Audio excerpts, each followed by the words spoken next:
name is Reese Selassie. I have my brother Nelson Nell joining us today. And today what we wanted to talk about is this current state of the hip-hop industry or the art form of hip-hop.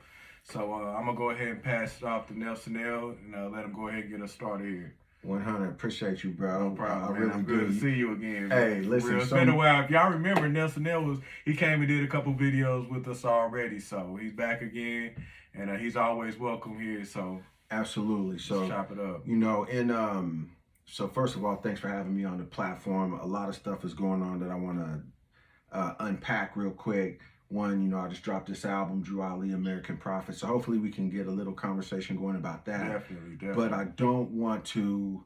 I don't want to let the importance of today escape this conversation. And what I mean by that, today is the Sabbath, right? Right. And it's actually, tomorrow is Easter. Am I right about that? That's correct. Okay, so tomorrow is what they recognize as Easter Sunday. Today is the Sabbath day.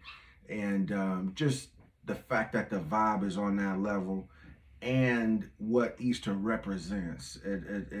If you subscribe to that indoctrination or not, the representation of Easter is supposed to be symbolic of a resurrection. Correct. Right? Correct. And I think that's where we are right now as a people. We're at the point to where we lived, we died, and now we're resurrecting. We lived through a dead state of consciousness for a number of years. Even when we were in bondage, POWs, prisoners of war, who some might call slaves, we still had a sense of self, right? A knowledge of self. We knew we wasn't them. They knew, we had an understanding of at least who we were. Even though we might have been picking cotton or been in a subservient role, we still had knowledge of self. So when I say we were living through a hell-ish condition, if you will, but we at least knew who we were. Then we went through this death period, and that's what I call the black, Negro, colored. When anytime someone else defines you to you, tells you who you are, you're living in a dead state. When they say you this, and you say, oh, I am that. So I think now we're at the resurrection point, and this is a good point. It's a good place and time, and I don't think that it's any coincidence that we talking on the day before Easter Sunday, correct, representing the resurrection. So I wanted to put that in the game. And first of all, what I want to do is I want to send prayers and well wishes to the family of Earl Simmons, who we know is DMX. It was reported that he did have a heart attack today, or overdose that resulted in a heart attack that put him in a state of vegetation at this point. So we're hoping that he does make it back, or whatever the case may be. We're wishing the best for him and his family. So with it being a resurrection era or period that we're going through, it's ironic that something like that is happening to an iconic figure in what we call hip hop. But what we're going to do is we're going to send much respect to him and his family, and we're going to delve into this culture that we do call hip hop to try to see where we're going with this, because there's so much going on right now. Absolutely. Positive vibrations, positive thoughts, high thoughts going out to the family of Earl Simmons, right? AKA DMX. And, that segues into this resurrection. When we're talking about the current state of consciousness in hip hop, I think most of us will agree that it started out with a certain energy, a certain vibration. Having fun, the block party, like the parties in the park, just a different vibe or feel than what we have today. And so I think as we progress with the culture and we progress with music, you're going to see that the message is getting ready to be back into music. Not even necessarily getting ready to. I think that if you follow hip hop, if you're a culture head and you stay involved with it, and I call artists prophets because that's always who's been giving us the truth. Right. So, how it's always been presented to me anyway, is that the artists are going to give you the truth about whatever's going on at that particular time, because they're only going to report or paint or sculpt or write about exactly what it is they see. So when you look at different when you look at different breakdowns of situations throughout history, you also have to look at who's telling the story, right? Who's giving you the narrative. And generally, if it's a clergy or someone who is connected with the church, the narrative is going to have a certain spin on it. If it's someone who is part of the government or the political establishment at that time, be it Caesar or, you know, somebody who's, they're going to give you the spin based on that. And both of these entities have people to answer to. People in the church have to preach a certain message because people got to keep coming back to church. It has to be within the guidelines of the church. And we are trying to get money in the hat. Right. You know, not trying to be disrespectful or talk radical about the church or any other organized group of people. But there is an agenda on Sunday morning. The lights got to get paid. The roof has to get patched up. You even have to pay the mortgage. You got all kinds of stuff going on, right? Yeah. So you have to deliver a certain message. Right. That's going to keep people coming back and put money in the hat. Yeah. Because if you just deliver straight raw truth, they might not come back. Right. So there is an incentive to, you know, paint a certain picture even from that direction. To take it a step further, even from the medical perspective. Right. You know, in medicine or people that practice medicine, you know, they have to give you a certain slant to keep you not sick, but to keep you in the business of buying medicine. You know, if they give you a cure, then that's gonna defeat some the jobs. Money's in the comeback. Right. But now listen to the poet. Broken glass everywhere. People, you know, urinating on the street like they just don't care. On the corner, just don't care. Right. It's giving you the reality of what's going on, censored, unfiltered, and raw. So when we go back and we look at certain times, you're gonna be able to hear what E40 is saying as an artist or as a prophet, or Jay-Z as a prophet, or Kanye West. You know, we think the word prophet or these other names that we give to people that we hold in high respect, that these people are unlike people that walk around today. Right. Unlike, these are our relatives, our ancestors, our forefathers and foremothers. So whatever's in them is in us. And if you calling Elijah a prophet, or Muhammad is a prophet, peace be upon him, or Noble Drew Ali is a prophet, then we have to take that same assessment and put it up to the people that live in our day. Is there somebody that's moving the masses? They out here, their word is going out. People are gravitating towards them. Right. They have influence on people. They sway public opinion. They influence culture. Well, what is the if you just want to translate the word or give the a word that prophet means is teacher, right? So we got a lot of teachers out here. KRS-One is a prophet, right? So at one point in time, the prophets were delivering the message through the music, influencing the culture.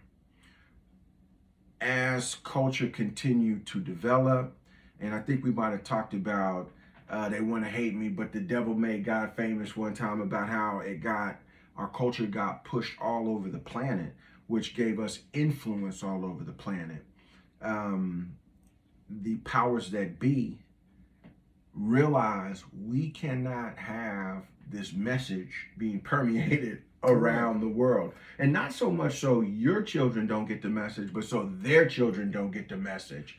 Because 85% of all hip hop rap music is purchased by suburban European children, right? Right. So if you know who you are, that's one thing. But if they know who you are, now they might have some type of respect for you. It changes the rules. They might have certain things that kept the divide healthy may be removed.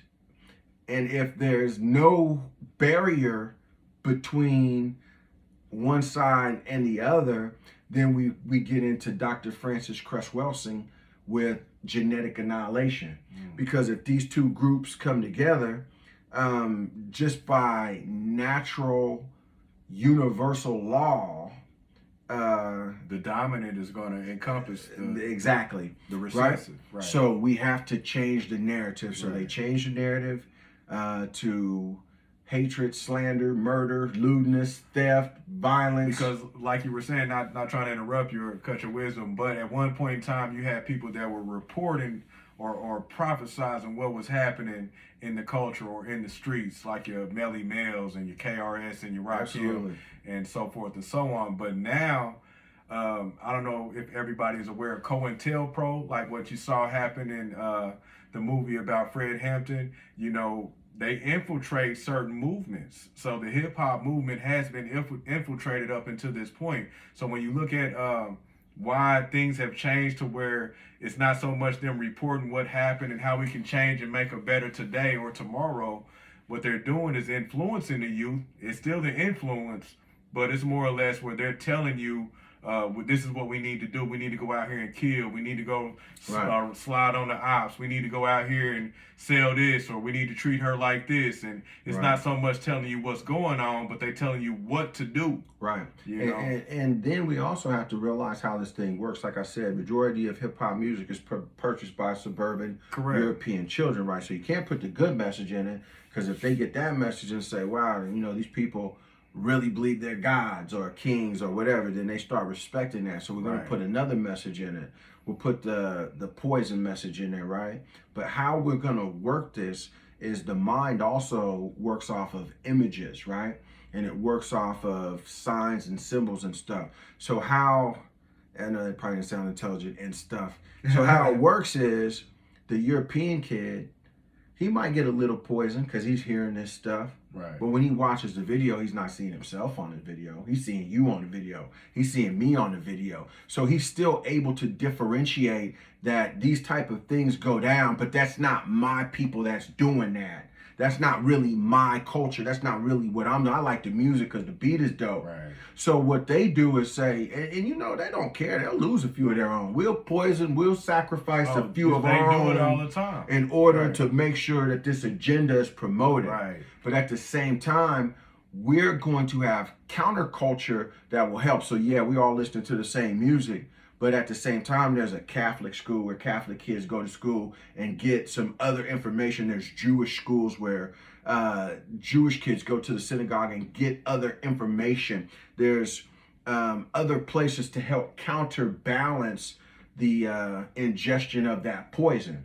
But for us, all we get, I think all we have is the black church, and they're, I mean, no disrespect to any church, because you can't put all churches in one category, but the overall message is, you know, they're not really pushing that, you know, God is anyone or Jesus is anyone that looks like them. Right, I mean, even if that might be the case, that's not the message that they are pushing. It's not the push. You know what I mean? When you look at them, like you talking about God and Jesus, if you go to, say, a Catholic school, right? The name of that place is going to be like St. Peter's, St. Mary's, right? There's a name that goes with it. If you go to a Jewish synagogue, there's generally a name that speaks at least of something that you can hang your hat on.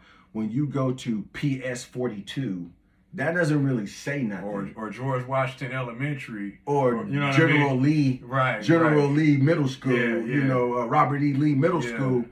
That doesn't reinforce anything but the other narrative. So you always have this subservient outlook on yourself, even when you do go to an institution that's supposed to uplift you, like church or school or something like that. You go to church and you see all the white angels in the stained glass windows and stuff like that. And just, subconsciously this resuscitates in your mind. And let's just be honest, you know, like the church is falling off. I mean, again, not trying to speak radical or be combative. The industry, you know? The business of church is not doing what it used to be. People are, quote unquote, losing the faith. They're not going to church like they were 20 years ago, per se. And I think this also has to do with this death and resurrection of spirituality, of music, of us as a people. Now, this is the good news, because I know we're talking about a lot of things that may not sound so positive. You know, we got this negative agenda. We just put a dark cloud over it. Right. Someone else is controlling the culture. It's all negative. It's this and that. But the blessing is, just like the pendulum, as it swings as far as it can one way, it surely has to swing back the other way. Right. And because the narrative of hatred and slander and lewdness and murder and hatred and all this stuff has been pushed so far, I think the people are now calling for something else.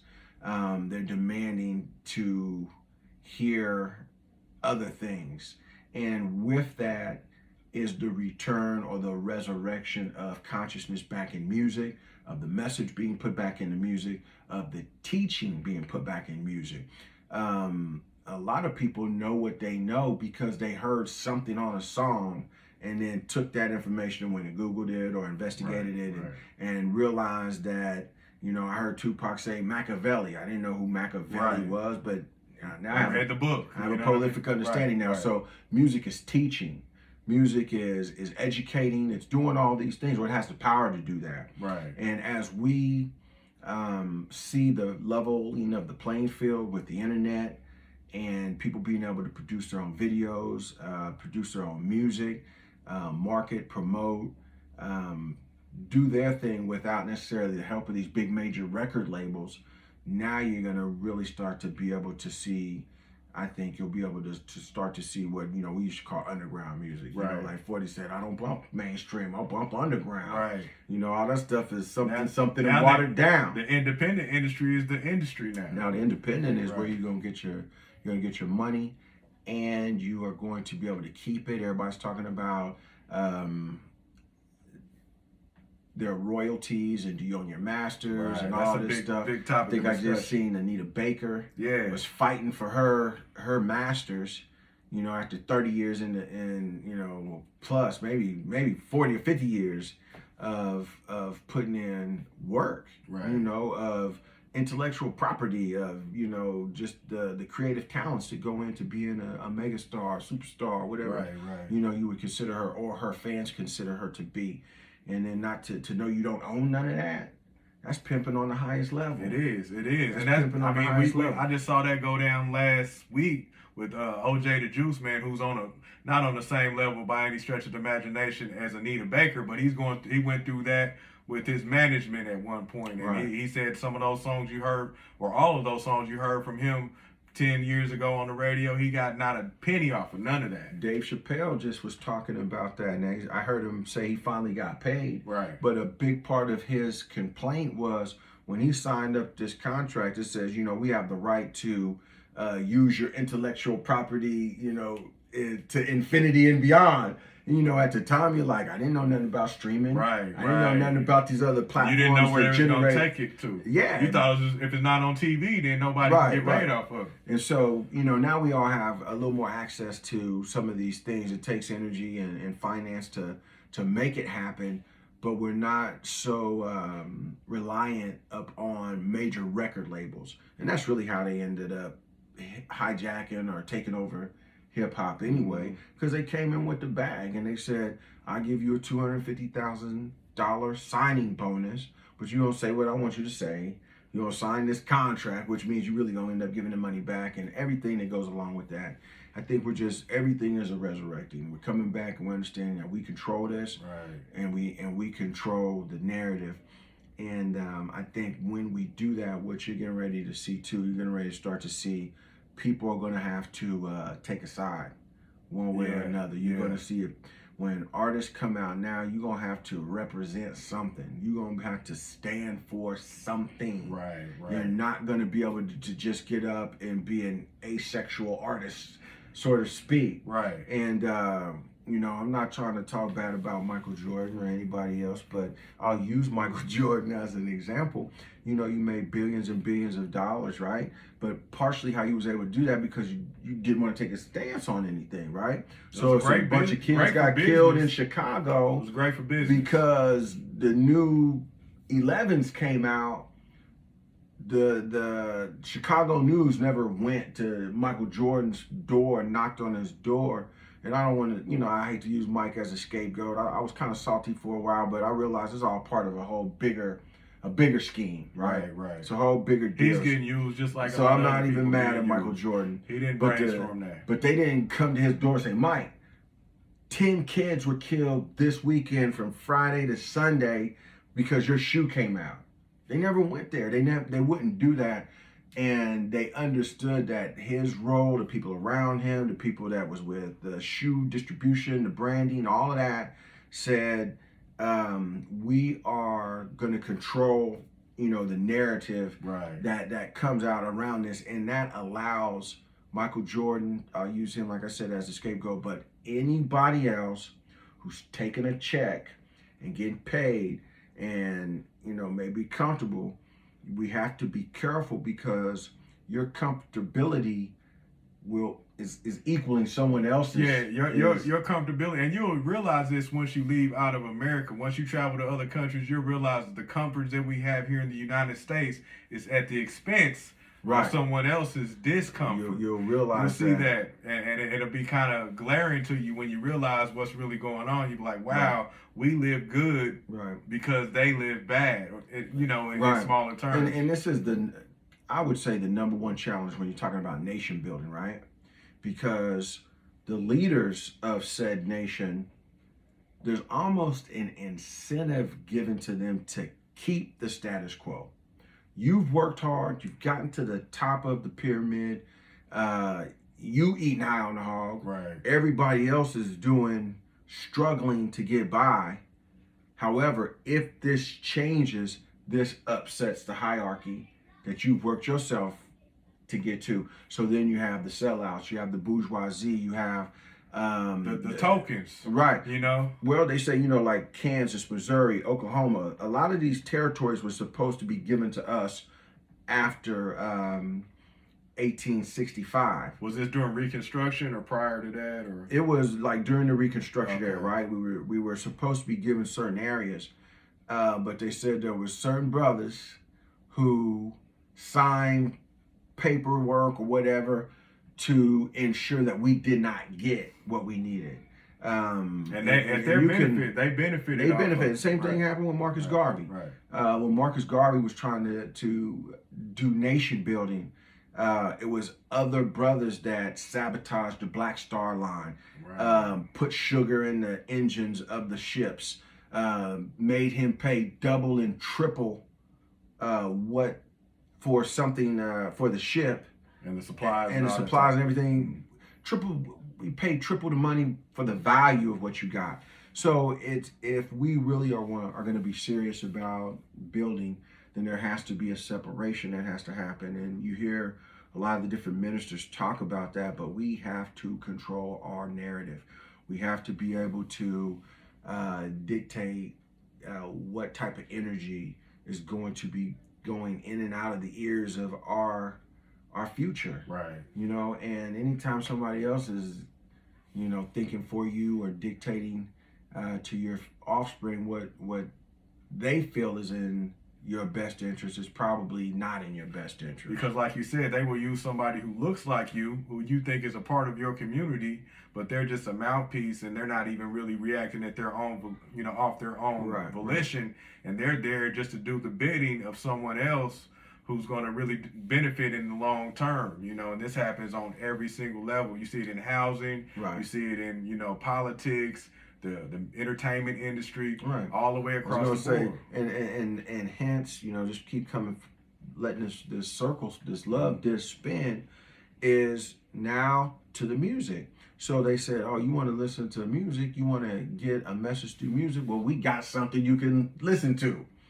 And then they started putting whatever their agenda was. If it's we pop up at your party, right, you know what I'm saying? And it's gonna somebody gonna get shot in the head. Somebody's gonna get robbed. Somebody's gonna get killed. Yeah. Somebody's gonna get murdered.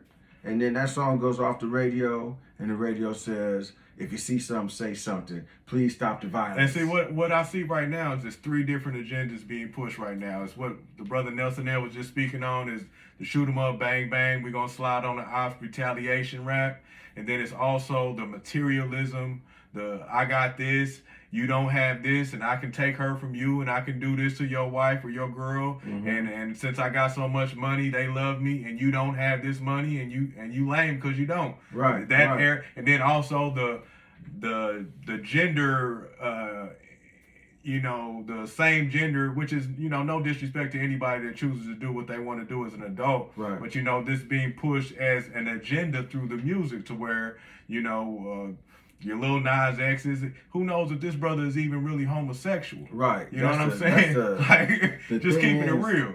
Yeah. You know, and people willing to take that bag just to push a image or push an agenda that's not even their own script that they're running off of. And you see that happening, which I say is three main agendas being pushed, and they use us to push them.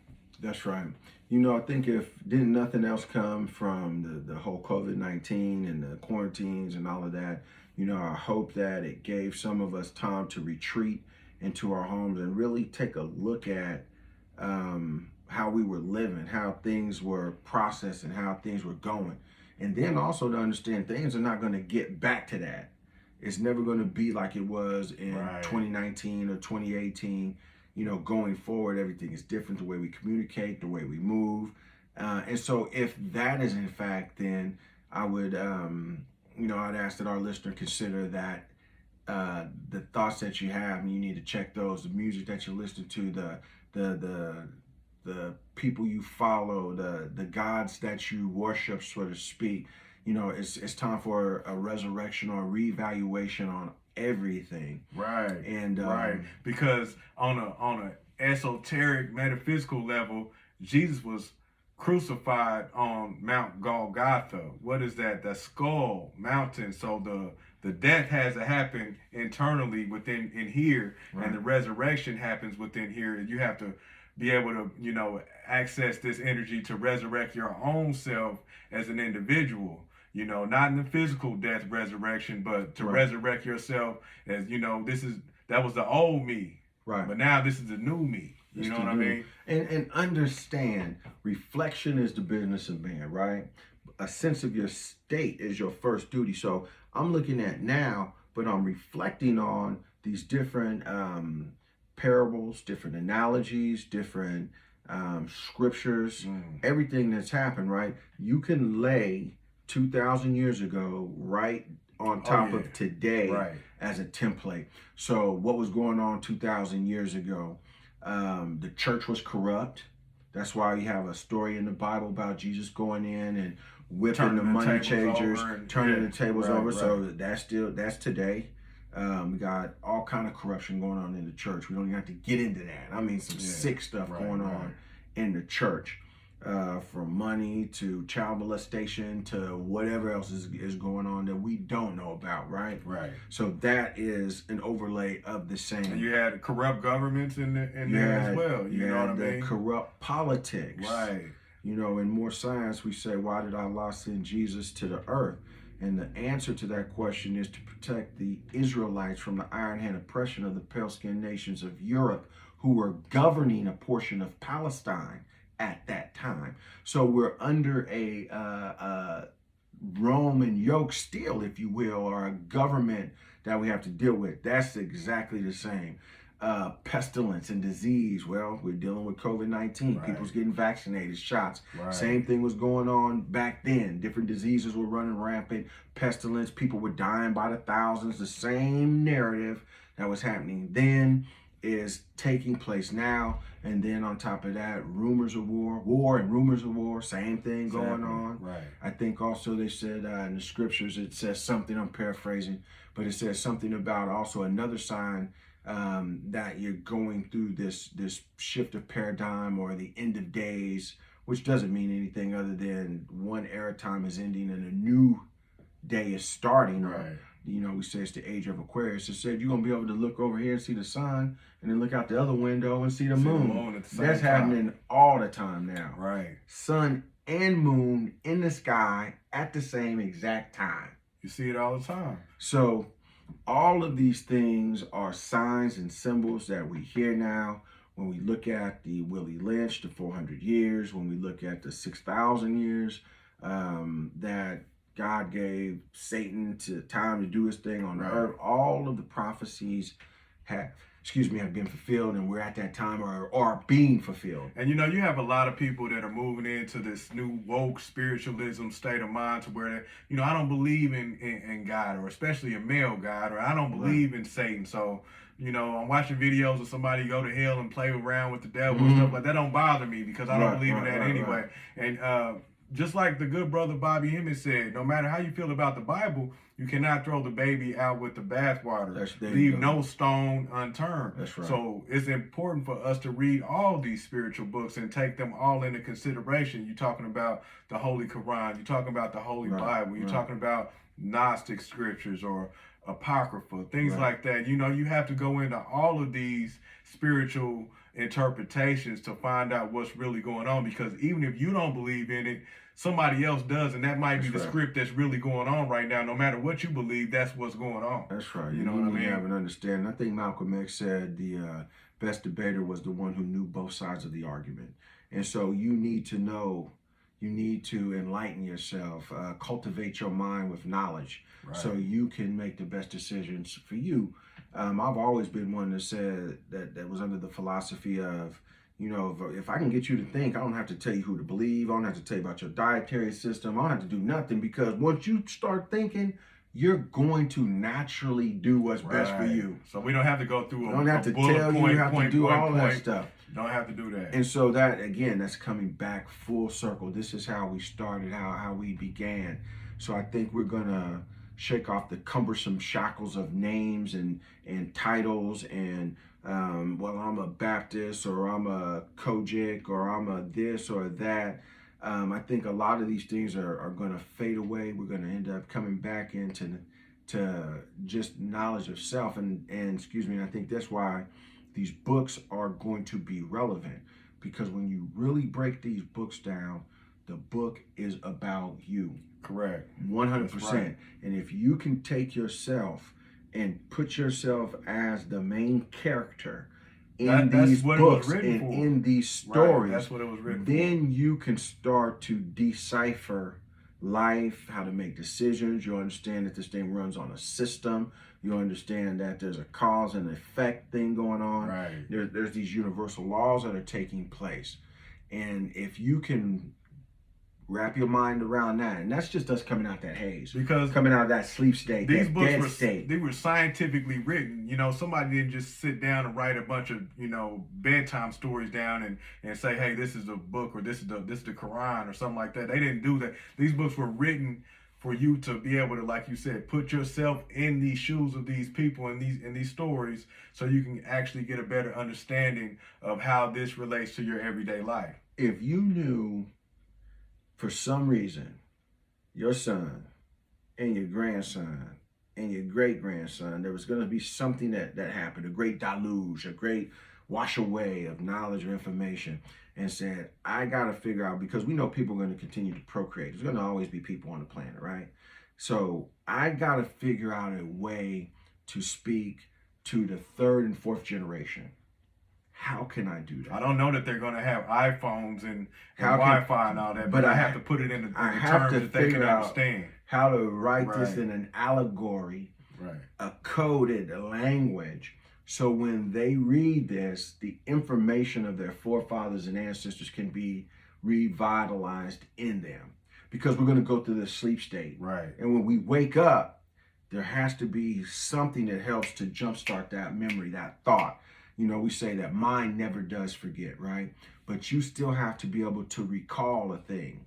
So we may have information that is in the back or the recesses of our mind, but it may take a hypnosis, or it may take a vision, or it may take something spiritual to undergo, for you to undergo, in order to open up these memories. And I believe that's what these books are.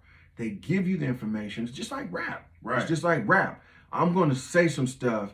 On the surface, it sounds like this. Right. But when you really get in there, I got some other stuff in there, some jewels and some gems and some science. And the ones that's supposed to know it, they'll hear it. For instance, we talk about Slick Rick, you know, the greatest storyteller to ever touch a microphone. When he gave you the children's story, you know what I mean? That wasn't just a basic story, a bedtime story to rap to some kids. That was telling you what's going on, and you could see the pitfalls of what happened with the characters in the story or made these decisions to go out and rob these people, Right. and you see what happens in the end. You know what I mean? Right. So it's not so much just to give you, you know, something that cut and dry, but on a greater level, that's what these stories represent. You know, That's what they represent. They represent, and not only could you take it as an individual and apply it to self and get something out of it, it could also represent a generation of people. You know, this is a story all about how, you know, and how something got flipped upside down. This is about a generation being flipped upside down, being being lost and wandering. Right. And so the only way Hansel and Gretel get back to wherever they're going, they have to leave these breadcrumbs. Right. They have to leave these little clues of information that's going to be inculcated in the psyche of the people that identify with that, so that it will cause a recall, a recollection of certain conditions, certain environments, certain smells, certain experiences. And hopefully then we won't have to continue to deal with those, because now it has been put into our system almost on a molecular genetic. It has been inculcated in your DNA. Right, the genetic memory. Just like how somebody say, "Boy, you look just like your daddy sitting there watching that game," or you know, you get excited, you might, you know, rev up like one of your old uncles used to, or something like that. That's something that's encoded in your DNA that you might not even know, but once it can get activated, and I think some of these people know that, you know, but they use it to your disadvantage. You know what I mean? And we can take this music and walk back every generation. We can walk back every year to 1973 if we want to know what was really going on. Right. What was going on in the 90s? Okay. Let's see here. Let me go. I got Ice Cube here. Never mess with a chick in the projects. What's this about? Well, he's going to give you everything that goes on in the projects. Right. Once upon a time in the projects. Yo, I dang near had to...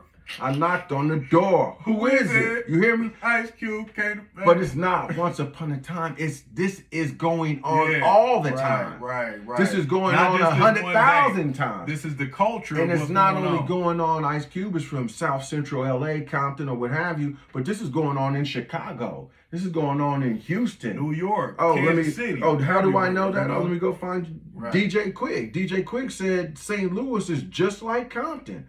Now I'm going through, I'm seeing, man, we done had some hard times, some good times, but I'm seeing everything is here. Right. The whole struggle from the prison, from P making crack like this, from you know, like I said, Ice Cube, check yourself or you wreck yourself. Like you said, to the good times, to all the good times. times. And MJG putting candy on the car. You go outside and what you see the big timers coming down the street with the candy and the gold rims, and wow, I love that. I want one of those. You know what I mean? And this is what was really going on. You know, and I think that's what the people are going to identify with. Just like say Kanye, for example, when he talk about feels like DC or feels like Atlanta, he's talking about welcome to the good life, but he's talking about this energy that was a throwback energy to a time when the Freaknik was going on, or a time when we was really out in the park getting it, or you know, when the bubble coat first came out, how you felt about it, or what have you. So this music inspires, it gives energy, and it can be weaponized if it's in the wrong hands, just but like also the it can also be unlock just like the Bible, handcuffs off of people's shackles and free and enlighten the mind. But I think with this new age, this new time, with people being able to be creative, or you being able to record a whole album in your bedroom, you know, in your closet or in your bathroom, I think we're getting ready to see a whole new wave of music, which I'm calling that the resurrection. And I think if you are still talking about things we were talking about 25 or 30 years ago, you're going to have a harder time gaining a fan base. Than if you dropping some knowledge. That's why when the stuff comes out, when Jesus Walk comes out, or when Lupe Fiasco drops something, got a little knowledge in it, or Childish Gambino says stay woke, or J. Cole, or any of these guys. You know? These are the ones that are getting the bag, because this is what the people want to hear. They ready for the lyrics to come back. They're ready for those metaphors, the wordplay, the all of the stuff. You know, everything runs in cycles. You know, it's not linear. It's this thing moves in cycles. And so at one point in time, it was who was the most creative with the wordplay, and all of that stuff now is coming back. And I know we got to wrap, but that's what we was talking about, that cryostasis, that when you get an artist, right before they blow, we're gonna freeze them. You feel me? We're gonna hold them until the time is right, and then release them. You know they're already hot. You know they already got what they got, but it wasn't their time then. But that's only so their time can be now. And like that proverbial clock we was talking about, that clock don't start ticking, right? Because soon as you get on, soon as they put that bag in your hand, soon as you get some notoriety, your clock is ticking. Oh yeah. Your 15 minutes of fame. They looking at it right there, like, okay. They're looking at it like, this dude got about 2.5 years more shelf life. Right. You hear me? And that's not even just counting your career. That might be your life.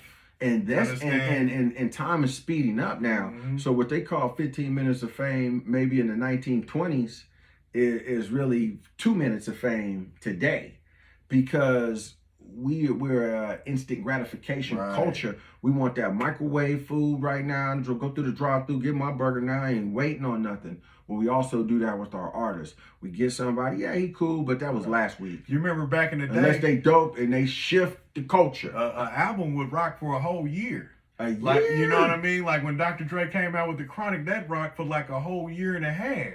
You know what I mean? But listen, now, like 3 years. Album would rock for 3 years. It rocked all the way until Snoop album came out in 94 or 93. You know what I mean? So you got to think, right now, people's attention span or just the shelf life of music and entertainment, that's only going to sit you, maybe about, a month? Maybe? Sit you 30 days. Just, they're going to go through that album a couple times, probably find a song they like, play that about. And unless you can keep some controversy going.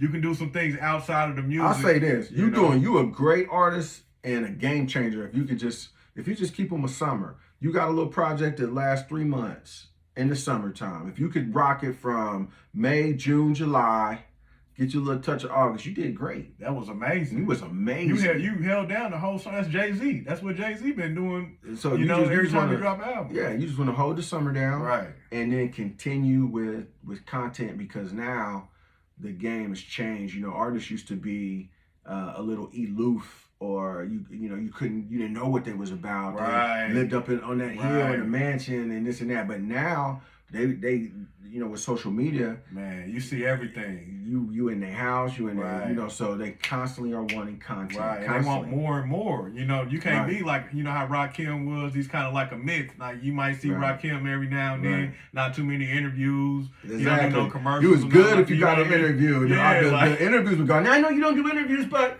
he's like, nah, real cool. Might be on Young TV Raps or something. They doing more talking than he is. Exactly. You know what I'm saying? But now it's like you got to be all in these people's face. All in there with something to say too, and better be some content, or you gonna get some craziness, just like or some wildness. Yeah, Boosie just got kicked off Instagram, paying a man $500 to slap him in the gas stations, slap the coins out that man's face.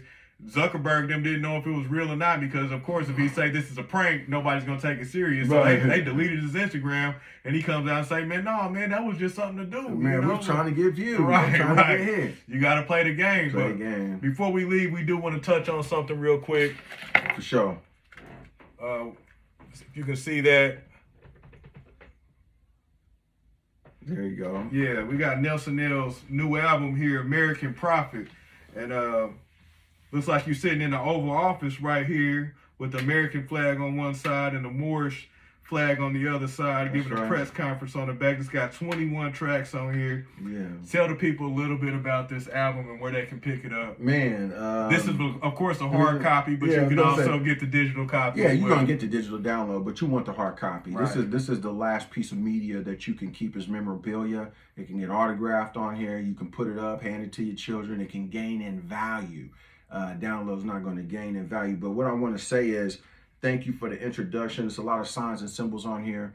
And with this cover, we sitting in a presidential seat. We're in the dome, the kingdom, so to speak. And we have the American flag and the Moorish flag. And a lot of people don't understand that this is a symbolic of full circle because Morocco was the very first nation to recognize America as a nation. And so, you know, in order to be a nation, you have to be recognized by another nation. Morocco was the first nation. President Barack Obama did speak on that. That is one thing that he did do in regards to that. So these two flags are not strangers.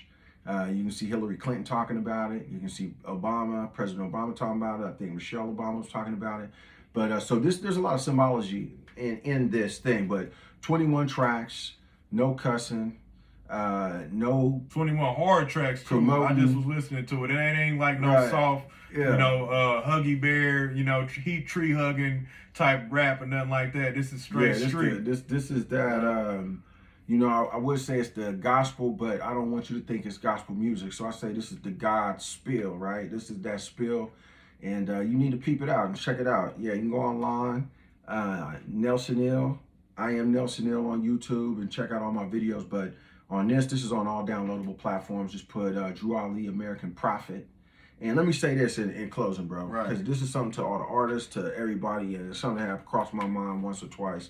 And I just want to say that anybody that's making a mark in the world, doing whatever it is you do, if you're not in it to change the entire game, you obviously you're in it for it because you love doing it and you want to get money and all that. But if you're not in it to be an artist, change the game, then we're at the point in time now where you need to get out. I'm not trying to start no beef with nobody about nothing, but what I'm saying is, once you pick up that microphone or once you do your thing, the game should be different. It should never be the same after you, if you're a true artist. Because that's your fingerprint, right? That's it's almost like Will Chamberlain. Right. He get the basketball, he start playing ball, they had to change the game.